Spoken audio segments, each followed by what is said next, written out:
قال رب إني ظلمت نفسي فاغفر لي. Alhamdulillah, segala puja dan puji tentunya hanya milik Allah Jalla fi'ula. Salat dan juga salam kita hadiahkan kepada Rasul kita Nabi besar Muhammad sallallahu alaihi wa ala alihi wasallam. Hadirin dan hadirat yang dimuliakan Allah Subhanahu wa taala, tema di siang hari ini masih membicarakan tentang Siratul Mustafa alaihi salatu wassalam, bicara tentang sejarah dari perjalanan hidup Rasul sallallahu alaihi wasallam.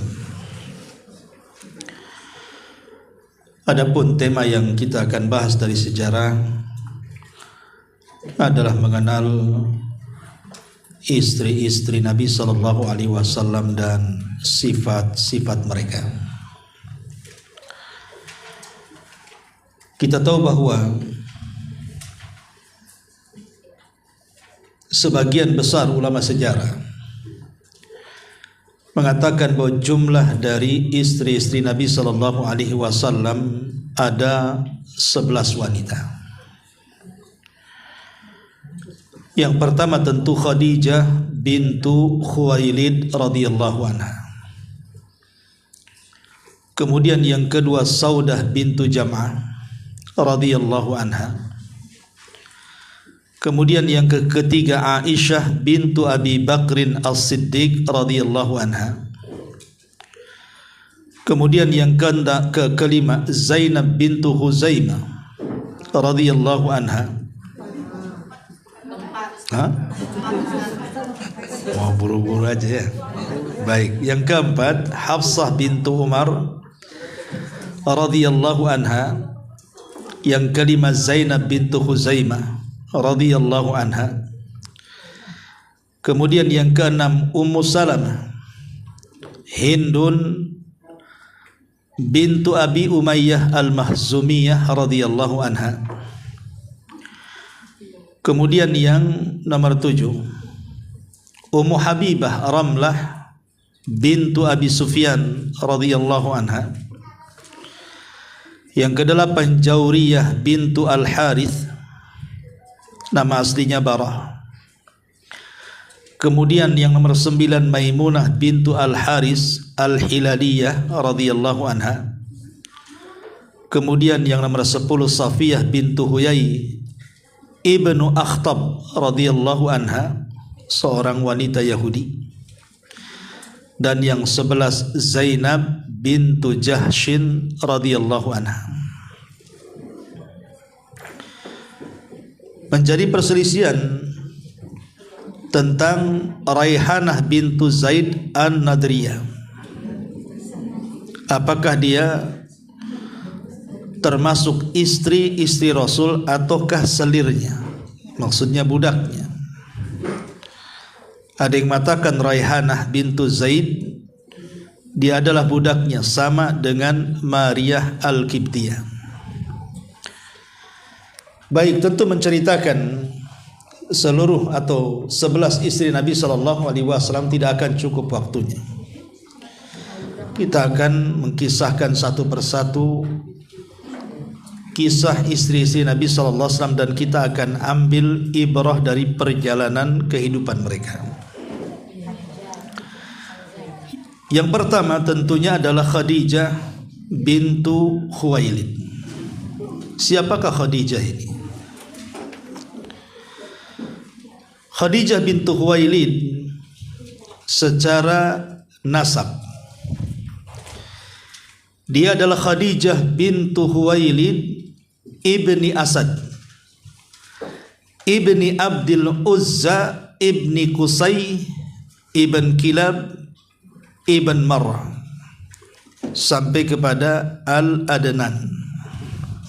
Dari sini kita tahu bahwa nasab Rasul dengan nasab Khadijah berjumpa di Qusay.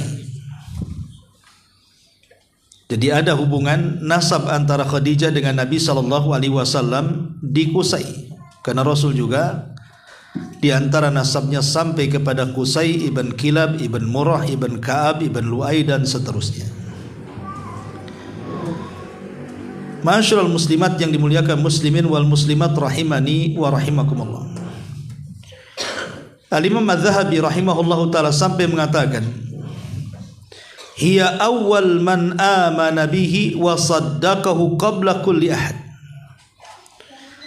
Jadi Khadijah adalah wanita yang pertama beriman dengan Nabi SAW dan membenarkan risalahnya sebelum satu pun ada yang masuk ke dalam Islam. Jadi Khadijah lebih dulu dibandingkan Abu Bakar, Umar, Uthman dan seluruh sahabat yang lainnya. Dialah orang yang pertama masuk Islam, beriman dengan Rasul dan yang membenarkannya. Menjadi polemik para ulama, sebenarnya usia Khadijah saat menikah dengan Rasul itu berapa? Mengingat kalau seandainya Khadijah di usia 40 tahun dengan 6 anak yang dikandungnya, kayaknya usia 40 tahun agak sulit deh kalau di zaman sekarang kan melahirkan, apalagi sampai 6 lagi brojolnya, ya kan? Sehingga menjadi khilaf ulama. Memang yang masyhur sebagaimana riwayat Al-Waqidi, dan itu yang banyak dipilih oleh karangan ulama sejarah, bahwa Khadijah radhiyallahu anha itu saat menikah dengan Nabi SAW di usia 40 tahun. Dan ini riwayat Al-Waqidi dengan sanad dari Hakim ibn Hizam radhiyallahu anhu. Rasul menikah dengan Khadijah itu di usia 40 tahun. Itu riwayat Al-Imam Al-Waqidi. Berbeda dengan beliau, Al-Imam Ibnu Katsir rahimahullahu ta'ala justru menguatkan bahwa usia Khadijah saat menikah itu bukan 40 tahun, tapi 35 tahun. Tapi ada juga menurut Imam Al-Hakim yang dicantumkan dalam Mustadraknya bahwa usia Khadijah saat menikah dengan Nabi SAW itu adalah 28 sana, 28 tahun. Inilah yang oleh sebagian ulama kontemporer itu dikuatkan. Jadi Khadijah saat menikah dengan Rasul usianya 28 tahun, sementara Rasul 25 tahun. Dan Imam Ibnu Katsir mengatakan Nabi SAW di usia 25 tahun, sementara Khadijah di 35 tahun. Dalam riwayat Al-Waqidi yang masyhur itu Rasul usianya 25 tahun, terpaut 15 tahun dengan Khadijah. Khadijah 40 tahun. Kenapa kemudian ulama kontemporer banyak yang memilih usia Khadijah 28 tahun, mengingat dari banyak anak yang dilahirkan Khadijah dari Nabi? Kalau usia 40 tahun agak sulit ya. Ada yang mengatakan seperti itu alasannya. Tapi yang jelas bahwa okelah kita memilih pendapat yang masyhur seperti riwayat Al-Waqidi mengatakan bahwa Khadijah menikah dengan Rasul di usia 40 tahun, ya tidak ada masalah. Kalau Allah berkehendak dari usia itu banyak anak pun tidak ada yang mustahil bagi Allah Subhanahu wa ta'ala. Karena nabi-nabi dulu juga ada yang sudah tua mandul malah dikasih anak, seperti Zakaria, kasusnya Nabi Ibrahim dengan Sarah. Itu sudah tua-tua, sudah nenek-nenek bahasa kitanya. Tetapi kalau Allah Subhanahu wa ta'ala menghendaki sesuatu, yakun fayakun. Idza aradallahu syai'an an yaqula lahu kun fayakun. Kalau Allah menghendaki sesuatu, ya tinggal jadi. Tapi kalau kita yang mengatakan kun, ya enggak akan yakun ya. Walaupun kita berusaha jadi, ya kalau Allah tidak takdirkan tidak jadi, ya tidak akan jadi.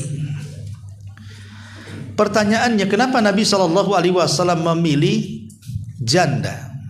Bukankah banyak perawan? Sehingga kemudian menjadi sebuah pertanyaan, mana yang lebih utama? seorang laki-laki menikah dengan anak dara ataukah dengan janda. Di sana ada hadis dari Jabir bin Abdullah radhiyallahu an. Jabir bin Abdullah radhiyallahu an ketika itu baru saja menikah. Kemudian berjumpa dengan Nabi SAW. Jadi Rasul bertanya, Jabir, apakah engkau sudah menikah? Kata Jabir, sudah wahai Rasul. Karena nampak berseri-seri kan gitu. Kemudian Rasul bertanya, bikran aw thayyiba? Kau menikah dengan anak dara ataukah dengan janda? Kau menikah dengan gadis atau dengan janda? Kata Jabir bin Abdullah radhiyallahu an, aku menikah dengan janda wahai Rasul. Lihat, Nabi SAW menikah dengan Khadijah juga janda. Sahabat Rasul Jabir bin Abdullah menikah juga dengan janda. Seolah-olah janda lebih baik dibandingkan perawan. Tetapi para ulama mengatakan tidak demikian. Karena ada hadis yang mengatakan Nabi SAW justru menyarankan menikah dengan gadis. Alasannya supaya engkau bisa bermain dengan dia dan dia bermain dengan kamu. Engkau bisa tertawa dengan dia dan dia bisa tertawa dengan kita. Dan umumnya menikah dengan gadis itu biasanya akan lebih setia kepada suaminya. Kenapa? Karena gadis itu dia tidak bisa membandingkan siapapun. Sehingga cintanya hanya untuk suaminya saja. Beda dengan janda yang pernah menikah. Itu kalau seandainya menikah dengan suami barunya, kemudian suaminya ngasih gelang cuman 1 gram yang dulunya suami yang lama 1 kilo, itu akan jadi masalah itu. Ya, mesti dibanding-bandingkan. Suami dulu 1 kilo katanya. Kamu pakai Microsoft aja nggak nampak tuh emasnya. Jadi itulah bedanya. Tapi kalau si gadis ini kan tidak mungkin mau bandingkan dengan siapa, dia satu-satunya. Sehingga dari sini kata para ulama, maksudnya menikah dengan janda bukan masalah afdol atau tidaknya. Menikah dengan janda itu sesuai dengan kebutuhan. Karena Jabir bin Abdullah radhiyallahu anhu ketika itu memiliki adik-adik sampai 9, semuanya perempuan. Anak dulu kan rame-rame itu ya. Jangan zaman Nabi, zaman kita kecil-kecil orang kampung aja, walaupun pemerintah suruh KB tak mau KB. Banyak anaknya orang-orang dulu. Lah ayahnya Jabir meninggal di perang Uhud. Abdullah ibn Haram di sini. Sementara ibunya juga sudah meninggal. Jadi dia jadi ibu, jadi bapak bagi adik-adiknya. Makanya kemudian kalau dia mencari anak dara perawan, tentu akan menyulitkan mengurus adik-adiknya. Makanya dia mencari yang berpengalaman. Ya, yang berpengalaman ini siapa lagi kalau bukan janda? Maka menikahlah dia dengan janda. Baik, itulah cerita gadis janda pusing pula jadinya. Kita masuk kepada masalah lain. Intinya bahwa Khadijah radhiyallahu anha menikah dengan Nabi SAW diperselisihkan usianya. Ada yang mengatakan 40, ada yang mengatakan 35, ada yang mengatakan 28, tapi ada juga yang mengatakan 65. Ini keterlaluan pendapat ini nih. Masa Rasul nikah sama nenek-nenek. Makanya kemudian pendapat ini ditolak oleh para ulama. Yang mengatakan Khadijah usia 65, menikah dengan Rasul 25 ini ditolak pendapatnya oleh banyak kalangan ulama. Ma'asyiral muslimat yang dimuliakan Allah, muslimin wal muslimat rahimani wa rahimakumullah. Lah bagaimana Nabi SAW bisa menikah dengan Khadijah? Tentu berawal dari hubungan muamalah, berawal dari hubungan dagang. Karena ketika itu Khadijah mendengar ada anak muda yang diberikan kecerdasan dalam perniagaan. Setiap modal yang dipegangnya selalu mendapatkan keuntungan banyak. Disitulah dia tertarik. Karena biasanya cara pandang seorang pembisnis, tentu dia akan berpikir soal keuntungan. Makanya kemudian Khadijah ingin berkenalan dengan Nabi. Seperti apa sosoknya? Karena secara nama Nabi SAW yang sudah dikenal orangnya Shadiqul Amin. Tetapi pujian orang itu terkadang belum bisa dibuktikan kecuali dengan muamalah langsung dengan dia. Makanya Rasul mengatakan bahwa orang itu dianggap baik kalau dia teruji dalam 3 perkara. Pertama, teruji ketika dia berposisi menjadi tetangga. Teruji saat kemudian dia safar bersama kita. Kemudian teruji saat dia berniaga dengan kita. Kalau 3 ujian ini lulus, memang dia orang baik. Ketika bertetangga tidak banyak masalah dengan kita, dia baik orangnya. Ketika safar juga tidak ada masalah dengan kita, dia baik orang yang membantu kita. Saat muamalah juga sama, dia tidak mengkhianati kita. Kalau 3 ujian lulus, luluslah dia. Berarti dia orang baik. Karena belum tentu saat bertetangga baik, saat safar dia baik. Oh, waktu jadi tetangga bagus, saat safar bakhilnya setengah dewa, nggak mau bantu saudaranya. Oh, ketika safar baik Ustaz, ketika berniaga dia pula pengkhianat, membawa lari modal orang, dan begitu seterusnya.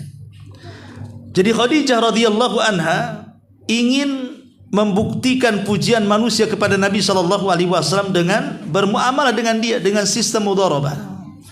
Khadijah yang memberikan, menggelontorkan modal, Nabi yang memainkan modalnya. Kemudian bagi hasil. Maka mulailah kemudian Nabi SAW dengan kepiawaian seorang pedagang dan akhlaknya yang luar biasa, menghasilkan pundi-pundi uang yang banyak dari perdagangan dengan Khadijah ini. Itulah ketertarikan awal Khadijah kepada Nabi SAW. Ya, selain daripada melihat akhlak, mukjizat, irhasat, keanehan-keanehan yang diceritakan oleh budak Khadijah, Maisarah, saat menemani perjalanan. Akhirnya singkat cerita Rasul pun menikah dengan Khadijah. Ini belum diangkat menjadi Nabi dan Rasul. Lah dari pernikahan keduanya inilah, maka kemudian Allah Subhanahu wa taala anugerahkan banyak keturunan. Inilah yang menjadikan Nabi SAW sangat mencintai Khadijah. Karena dari rahim Khadijah disitulah banyak keturunan Nabi. Sementara Nabi SAW menikah sampai 10 wanita setelahnya, tidak dianugerahi satu pun keturunan kecuali dari selirnya, Maria, budaknya. Ya. Tapi dari istri sahnya yang 10 wanita itu, hatta Aisyah sendiri yang gadis tidak diberikan keturunan. Itu yang menjadikan Nabi SAW tidak bisa melupakan Khadijah. Saat satu hari dia sedang bersama Aisyah radhiyallahu anha karena waktu malamnya. Jadi Rasulullah SAW itu selalu kalau menceritakan kebaikan disebut-sebutlah nama Khadijah di hadapan Aisyah. Akhirnya Aisyah cemburu dan mengatakan, "Ya Rasulullah, itu orang mati, kenapa kau masih sebut-sebut? Di hadapanmu lah ada orang hidup cantik, ya. Kok nggak disebut-sebut?" katanya. Ini menunjukkan apa? Rasul tidak bisa melupakan Khadijah. Memang istri pertama itu memang sangat biasanya berbekas gitu ya, walaupun sudah meninggal. Jadi akhirnya kemudian Nabi SAW ingin menjelaskan kepada Aisyah kenapa kemudian dia tidak bisa melupakan Khadijah. Lah salah satunya alasan Nabi SAW pertama karena Khadijah beriman di saat manusia kufur. Yang kedua, Khadijah membenarkan di saat manusia mendustakan. Khadijah mendermakan semua hartanya di saat manusia bakhil, dan dari rahimnya lah keluar keturunan. Itu alasan Nabi tidak bisa melupakan Khadijah, karena dari rahimnya lah lahir keturunannya. 2 laki-laki dan 4 perempuan. Pertama siapa? Qasim dari laki-laki. Ini anak pertama. Kemudian setelah Nabi SAW diutus menjadi Nabi dan Rasul, lahir lagi anak laki-laki namanya Abdullah, atau disebut dengan At-Tayyib, tapi juga dua-duanya meninggal.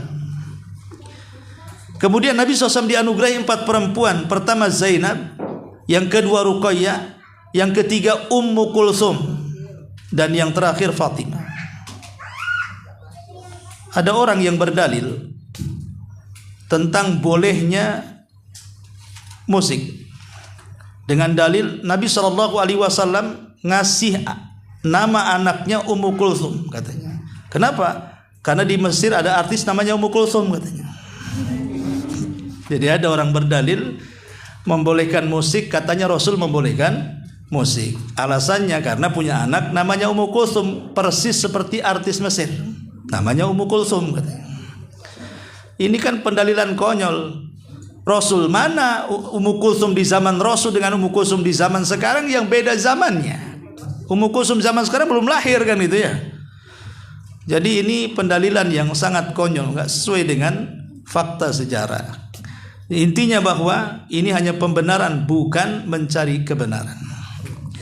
Jadi Nabi SAW dari Khadijah ini memiliki 4 wanita, lahir 4 wanita, dimulai dari Zainab, kemudian Ruqayyah, kemudian Ummu Kulthum, dan yang terakhir Fatimah. Tetapi dari keturunan yang kelak akan menjadi keturunan Nabi SAW sampai hari ini, bahkan sampai kiamat, hanya dari rahimnya Fatimah dengan Ali radhiyallahu anhu. Disitulah lahir Hasan, Husain, Muhsin, Ummu Kulthum, dan begitu seterusnya sampai hari ini. Baik, sedikit kita akan menjelaskan tentang akhlak Khadijah. Ini yang penting kalau kita bicara sejarah. Tentu yang paling penting adalah mengambil ibrah dan pelajaran. Karena kalau bicara sejarah itu bukan hanya sekedar sedap didengar, atau kadang-kadang didengar hanya untuk supaya cepat tidur. Ada itu yang komen di YouTube itu, enak dengar sejarah yang Ustadz jelaskan, karena kalau dengar Ustadz langsung tidur saya. Jadi komennya begitu di bawah itu. Jadi Ustadznya ngomong di YouTube dia tidur. Masa kayak gitu ngambil sejarah ya. Jadi ibrah dan pelajaran dari sejarah adalah ambil titik pelajarannya. Apa sih kalau kita berbicara Khadijah ini, apa yang kita bisa ambil dari sini? Ya. Baik, yang pertama, Khadijah bintu Khuwailid itu wanita yang tidak pernah menyusahkan suaminya. Jadi Khadijah itu dalam hidupnya tidak pernah membuat susah Nabi, walaupun sedetik, tidak pernah menyusahkan hati Nabi SAW. Dan itu terlihat saat Nabi SAW didatangi malaikat Jibril dalam hadis Abu Hurairah radhiyallahu anhu, dan itu diriwayatkan Imam Ibnu Qayyim Al-Jauziyah dalam kitab sejarahnya, mencantumkan riwayat Abu Hurairah tentang salamnya Jibril kepada Khadijah lewat Nabi SAW sebelum wafatnya. Jadi Jibril mengatakan kepada Nabi SAW, "Basyiri Khadijah bi baitin fil jannati min qasabin wala khasabin fihi wala nasab." Wahai Muhammad, kata Jibril, berikan kabar gembira ini kepada istrimu Khadijah atas sebuah rumah di sorga, rumah yang terbuat dari rotan yang tidak ada kebisingan di dalamnya dan tidak ada keletihan pula di dalamnya. Kalimat tidak ada kebisingan dan tidak ada keletihan karena Khadijah tidak pernah membuat bising Rasul dan tidak pernah membuat letih Rasul.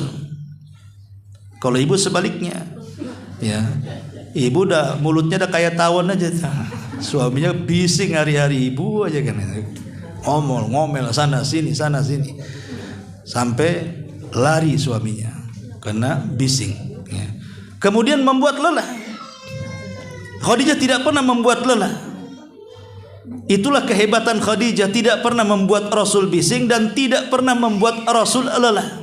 Dan ini sulit untuk dilakukan siapapun. Hatta di zaman sekarang istri-istri yang katanya istri soleha akan sulit dilakukan seperti ini. Dan ini satu kebiasaan yang luar biasa. Persis seperti Imam Ahmad rahimahullahu ta'ala, dia mengatakan bahwa istriku kalau melangkah tidak pernah bunyi dari kakinya karena dikhawatirkan mengganggu aktivitasnya. Dan aku seumur hidup, kata Imam Ahmad, tidak pernah berdebat sampai ajal kematiannya. Itu Imam Ahmad, istrinya mau ngelangkah saja itu jangan sampai suaranya kedengaran. Ibu bukan kaki, mulut yang bersuara. Jengkel suaminya, ya. Jadi bahkan tidak pernah bertengkar sama sekali. Tapi sekarang ini suami istri dah sama saja. Kadang-kadang bukan mancing ikan, mancing keributan. Kadang masalah-masalah sepele yang bukan urgent dalam keluarga, orang bisa ribut. Contoh gara-gara tidak ngangkat handphone, gara-gara tidak ngantar belanja, gara-gara mungkin tidak ngantar ke laundry atau apa gitu ya. Kadang-kadang jadi ribut tuh. Padahal Nabi SAW pernah ketika Allah tanamkan dalam hatinya untuk senang menyendiri, karena sudah melihat kondisi orang-orang musyrik itu teramat sangat buruk kondisinya, baik dari segi akidah, akhlak, muamalah dan yang semacamnya. Jadi ditanamkan oleh Allah Subhanahu wa taala perasaan cinta untuk menyendiri, tidak bersosialisasi, karena ini semakin parah saja orang-orang musyrik. Sehingga ketika kemudian di usia 40 tahun dia izin kepada Khadijah untuk 1 bulan tafakur di sebuah gua yang namanya Gua Hira. 1 bulan loh tafakur ndak balik. Ya tapi Khadijah ya biasa saja kan gitu. Biasa saja dia, artinya tidak menghalang-halangi. Ini 1 bulan mau ditinggal, itu pun ke gua. Coba kalau mamanya ada suami ibu bilang mau nongkrong di gua sebulan gitu kan. Apa nggak marah-marah ibu? Jangankan sebulan, 1 hari nggak nampak mukanya aja marah. Dari mana? Habis dari mana? Ya, kemana saja? Ma'asyiral muslimin wal muslimat rahimani wa rahimakum. Dari sini kita tahu lihat bagaimana akhlak yang luar biasa. Khadijah bintu Khuwailid radhiyallahu anha. Dia tidak pernah menyulitkan suaminya. Bahkan sampai ketika Nabi SAW diperlihatkan oleh Allah bentuk Jibril dalam bentuk asli. Disebutkan para ulama ketika menjelaskan asbab nuzul surah Al-Mursalat. Dan surah Al-Mursalat itu surah Al-Mudaththir. Dan surah Al-Mudaththir itu ada yang mengatakan turun setelah Muzammil. Jadi surah pertama Al-Alaq itu pertama turun, kemudian surah Al-Muzammil, kemudian Al-Mudaththir. Tapi ada yang mengatakan bahwa tidak, bahwa setelah Al-Alaq adalah Al-Mudaththir. Al-Muzammil itu turun setelah Nun dan sebelum surah Al-Qiyamah. Ini perselisihan ulama tentang awal-awal surah turun.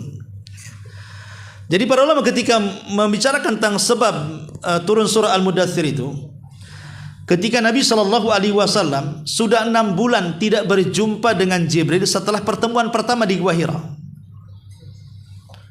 Sehingga Nabi menyangka jangan-jangan orang yang berjumpa di Gua Hira itu jin, bukan malaikat atau setan. Sehingga Nabi SAW sesak dadanya, sehingga dia bolak-balik ke gua, nggak nampak itu malaikat Jibril itu. Setelah 6 bulan lewat, Rasul dadanya makin sesak karena tidak berjumpa lagi dengan orang baik itu. Tiba-tiba datang suara dari entah arah mana. Jadi dia nengok ke kanan nggak ada orang, ke kiri nggak ada orang, ke belakang nggak ada orang, ke depan nggak ada orang. Ini di mana orang yang manggil-manggil dia? Rupanya ketika mendongak ke atas, rupanya suara dari atas. Disitulah Jibril memperlihatkan dirinya kepada Rasul. Dia sedang duduk di antara langit dan bumi, memiliki 600 sayap, yang 1 sayap panjangnya saddal ufuk, menutup langit. Disitulah Rasul gemetar luar biasa. Seumur umur melihat makhluk yang bersayap 600, 1 sayapnya menutup langit dari mulai terbit sampai terbenamnya matahari, menggigil Nabi. Ibaratnya ibulah atau bapak-bapak main ke hutan Jabal Uhud sana, ketemu dinosaurus, ya kan? Apa nggak menggigil kan gitu? Biasa ketemu kucing, ketemu ayam, sekali ketemu makhluk segede gitu, apa nggak tunggang langgang tuh? Lah itulah yang dilakukan Rasul, ketakutan dia. Pada dipanggil-panggil makin ketakutan, sampai akhirnya lari masuk ke rumah Khadijah. Ketika masuk di rumah, maka dia panggil istrinya dan mengatakan, ya Khadijah, zammiluni, dathiruni. Ya Khadijah, selimuti aku. Kalau muzammil itu selimut tebal, kalau mudaththir itu selimut tipis bahasa Arabnya. Ya. Maka kemudian Khadijah pun menyelimuti Rasul. Kemudian dia pun masuk sekalian ke dalam selimut. Karena umumnya orang yang takut kalau masuk ke dalam selimut itu biasanya ngurangi takut lah. Kayak ibu yang takut setan, ya kan ibu ya. Ibu langsung masuk kamar diselimuti kan ngurang tuh. Ya, ngurang takutnya kan. Kadang-kadang sengaja dibuka sikit selimutnya kan. Nah, itu sendirian saja ngurangi rasa takutnya. Apalagi masuk suaminya di dalam bu, makin hilang takutnya. Kalau berdua kan makin hilang takutnya. Jadi Nabi SAW itu ketika ketakutan diselimuti, Khadijah pun masuk sekali ke dalam selimut supaya Rasul agak kurang takutnya. Bukan hanya itu saja, bahkan Khadijah kemudian menasihati dan menghibur Rasul dan mengatakan, "Kalla wallahi la yuhzikallahu abada." Tenang wahai suamiku, orang sepertimu itu tidak mungkin dihinakan. Tidak mungkin ada kehinaan gara-gara berjumpa dengan makhluk seperti itu. Kenapa? Innaka latasilur rahim. Kau ini orangnya baik, suka menghubung silaturahim, kalau ngomong jujur, suka nolong, suka muliakan tamu, macam-macam disebutkan kebaikan Nabi SAW. Sampai betul-betul Nabi SAW turun emosinya. Khadijah tidak panik.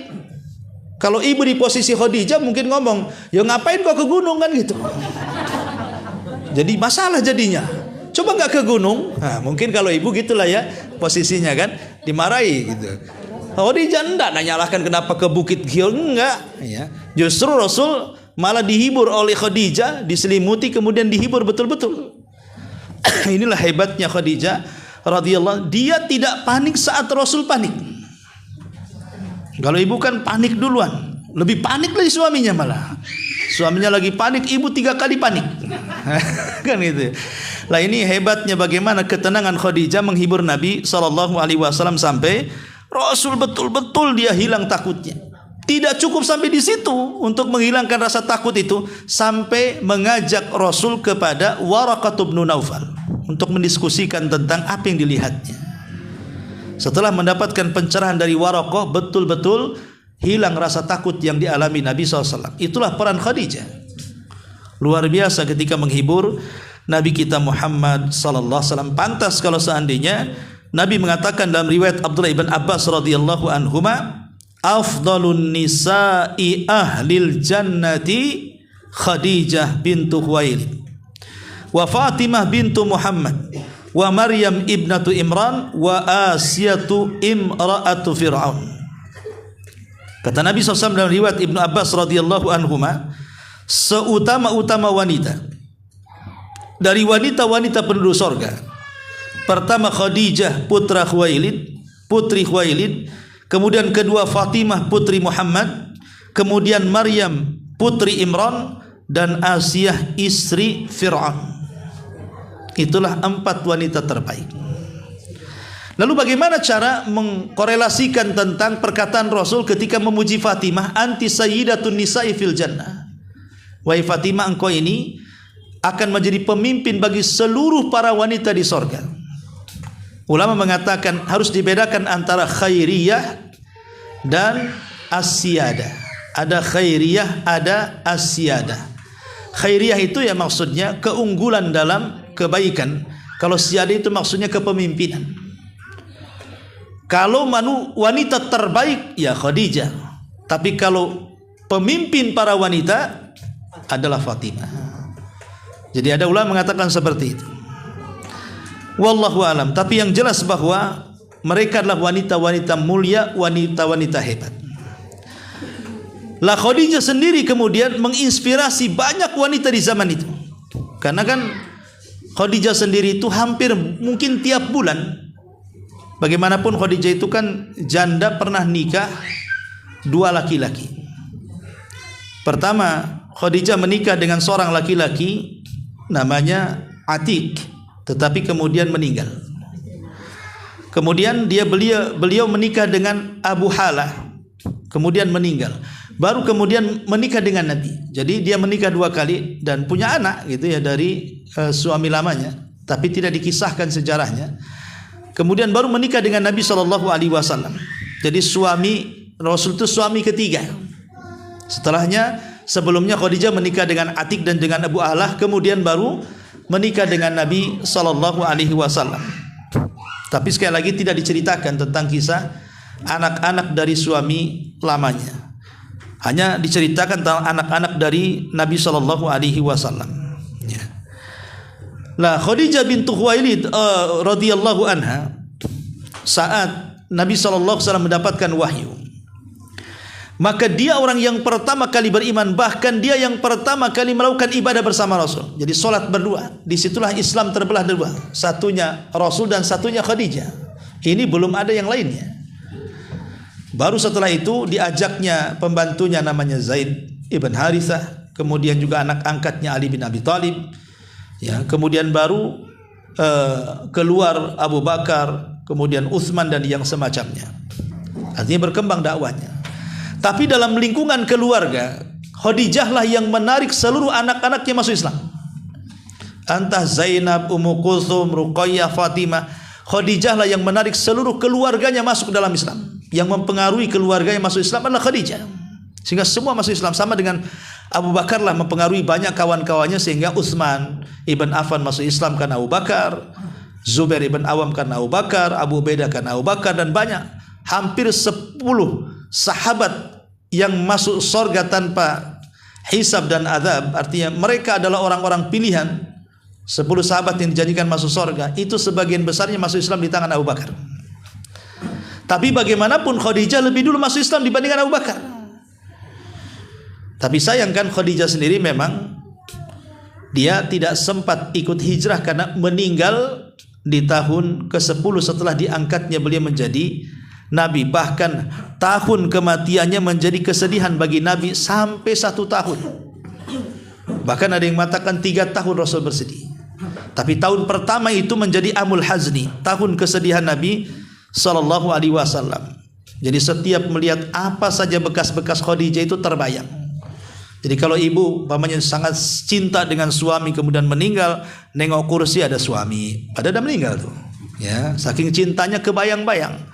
Nengok suami orang karena mirip disangka suami dia. itu boleh nggak boleh ya? Ya. Artinya bahwa saking sayangnya Nabi SAW itu seperti itu. Makanya ketika ada saudari Khadijah yang mengetuk, pamannya bertamu kepada Rasul, kan suaranya mirip dengan Khadijah. Jadi kalau mengetuk kemudian mengucapkan salam itu mirip dengan Khadijah suaranya, maka Nabi SAW sebagai bentuk kerinduan kepada Khadijah langsung dia sembelihkan kambing yang banyak dan dibagi-bagikan ke teman-teman Khadijah yang masih hidup. Begitulah kecintaan Nabi sallallahu alaihi wasallam. Tapi kalau bapak-bapak nggak yakin seperti itu. Ya, kalau istri meninggal kawin lagi lah kan gitu. Ngapain nyembeli sapi dikasih kawan-kawan istri ya? Itu kalau mental para suami di zaman sekarang. Ya. Tapi Nabi SAW 1 tahun itu tidak bisa melupakan Khadijah. Betul-betul. Kalau dia teringat Khadijah sembelih kambing, bagikan ke kawan-kawan Khadijah yang masih hidup. Teringat Khadijah sembelih kambing, begitu. Itu selalu Rasulullah SAW melakukan seperti itu. Jadi karena wafat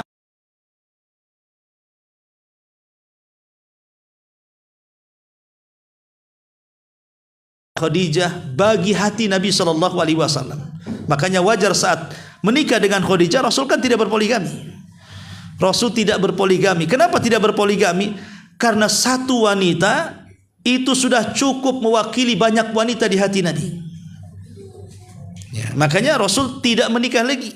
Apa sih yang kurang dari Khadijah? Dia cantik, wanita kaya, terhormat. Bahkan orang-orang Arab mengatakan wanita tahirah, suci. Karena di zaman jahiliyah orang nggak pakai jilbab. Dia sudah pakai jilbab Khadijah itu, sudah menutup aurat.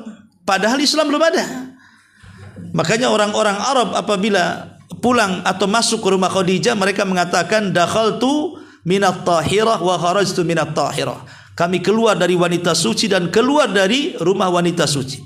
Begitulah bahasa orang-orang jahiliyah di zaman itu. Wajar kalau seandainya Nabi SAW terpikat luar biasa. Lah, ketika Nabi SAW diangkat menjadi Nabi dan Rasul, kalau usia Khadijah itu 40 tahun ketika menikah, berarti usia Khadijah sudah 55 tahun. Sudah 55 tahun kan? Artinya sudah sepulah. Bahkan ketika terjadi hisar Bani Hashim, Hisar Bani Hasyim itu pemboikotan atau pengepungan Bani Hasyim selama 3 tahun. Disitulah Khadijah menghabiskan semua kekayaannya. Padahal sebelumnya Khadijah ini kalau kekayaannya dikumpulkan dan seluruh orang-orang kaya Mekah dikumpulkan hartanya, tetap masih kaya Khadijah. Saking kayanya Khadijah itu. Tapi habis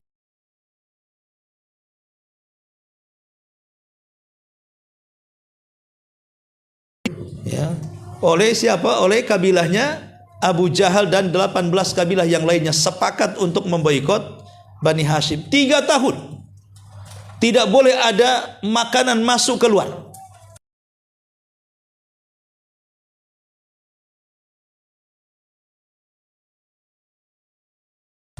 Memberi makan mereka.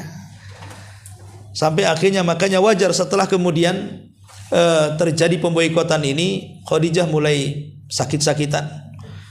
Begitu juga Abu Thalib juga, yang memang juga sudah sepuh, juga sakit-sakitan.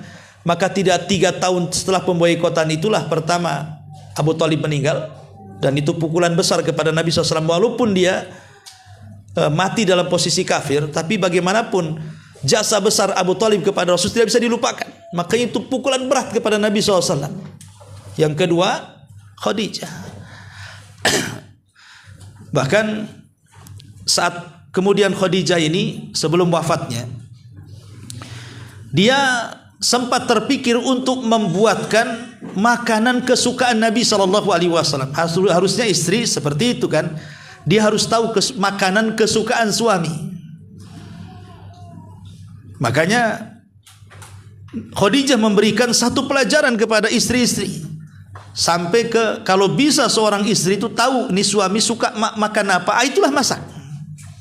Jangan kesukaan ibu saja, akhirnya ibu yang gemuk, suami yang kurus. Ya. Lah Khadijah ini betul-betul hari sebelum wafatnya dia masak, dia ngadon roti, pokoknya apa yang disukai Nabi SAW dia buatkan. Setelah jadi makanannya itu, dia mencari Nabi SAW ada di mana. Cari ke barat, ke timur, ke selatan, ke utara, tidak ada. Sudah sepuh, sudah tua Khadijah itu. Kemudian dia dihabarkan Nabi ada di atas bukit katanya. Maka Khadijah kemudian naik, sudah tua atau membawa minum,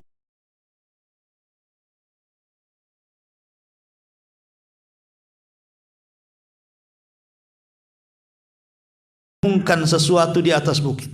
Lah sebelum Khadijah datang, Jibril mendatangi Nabi SAW dan memberitahu bahwa istrimu akan datang. Kemudian kata Jibril, sampaikan salam dari Allah. Satu-satunya wanita yang dapat salam dari Allah Khadijah. Dan sampaikan salam juga dariku. Aisyah mendapatkan salam dari Jibril tapi tidak mendapatkan salam dari Allah. Tetapi Khadijah mendapatkan salam titipan dari Allah lewat Jibril. Kata Jibril, sampaikan kepada istrimu Khadijah salam dari Allah dan dariku. Kemudian mengatakan seperti yang dikatakan tadi, wa basyir Khadijah bi baitin fil jannati min qasabin la khasaba fiha wala nasab. Dan sampaikan juga kabar gembira kepada Khadijah bahwa dia akan mendapatkan satu rumah di sorga yang penuh dengan kebahagiaan, tidak ada kebisingan dan tidak ada kepenatan di dalamnya. Kemudian Jibril melihat Khadijah sudah muncul, dia kemudian pergi dari sisi Rasul.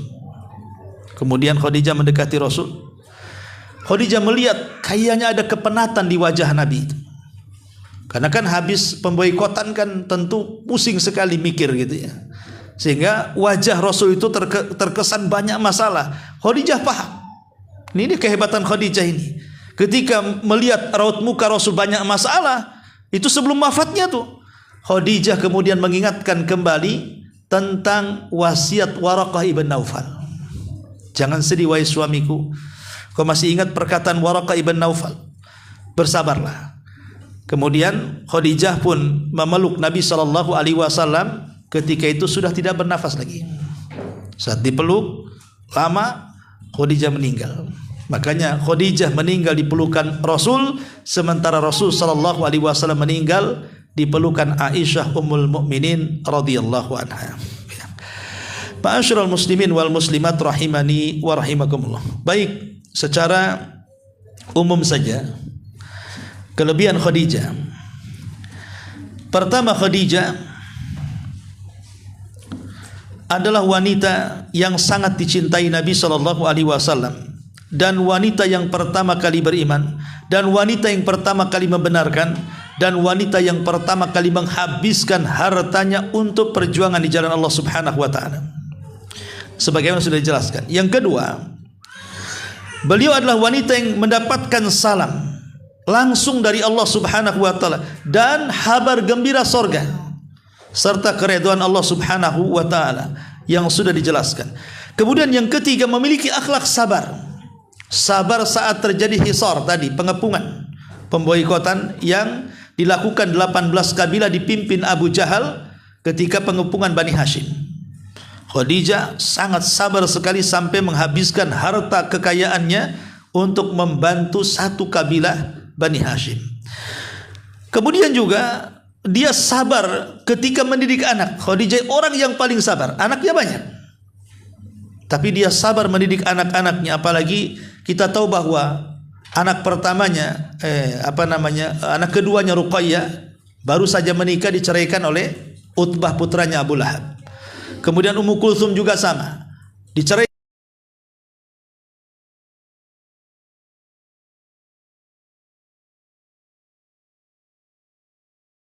bin Affan radhiyallahu anhu. Kemudian juga wanita yang sangat cerdas, Fatinah. Kecerdasan Khadijah radhiyallahu anha banyak menyelesaikan solusi-solusi kesulitan, dicarikan solusinya oleh Khadijah. Bahkan dalam kondisi Rasul terpuruk sekalipun, Khadijah yang membuat Rasul bangkit. Makanya ada istilah di balik kesuksesan seorang suami itu karena ada wanita hebat di belakangnya. Nah, itulah Khadijah. Ya. Gimana Pak Edi? Oh ya. Ada wanita besar di belakangnya katanya. Ma'asyiral muslimin wal muslimat rahimani wa rahimakumullah.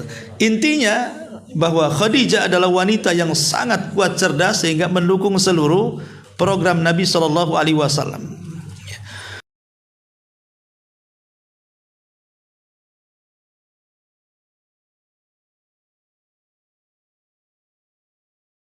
Wafa bila hudud. Jadi memberikan kebaikan berlipat kepada Khadijah tanpa batas. Sampai setelah wafatnya pun Rasul senantiasa berbuat baik untuk Khadijah.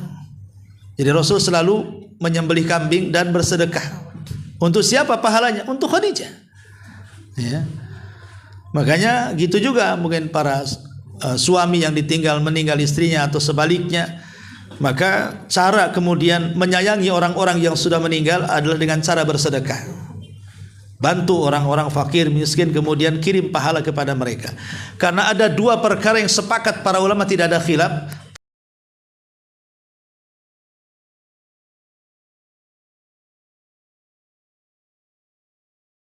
Baca Quran untuk orang mati, haji untuk orang mati, umroh untuk orang mati, ya, atau apalah selain daripada dua perkara ini diperselisihkan sampai tidaknya.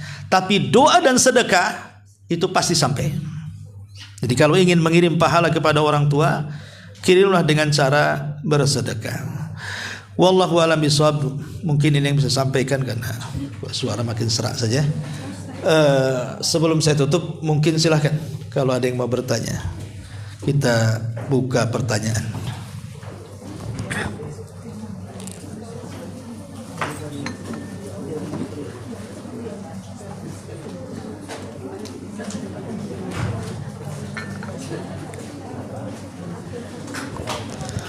Baik, kalau tidak kita tutup. Subhanakallahumma bihamdika asyhadu an la ilaha illa anta astaghfiruka wa atubu ilaik.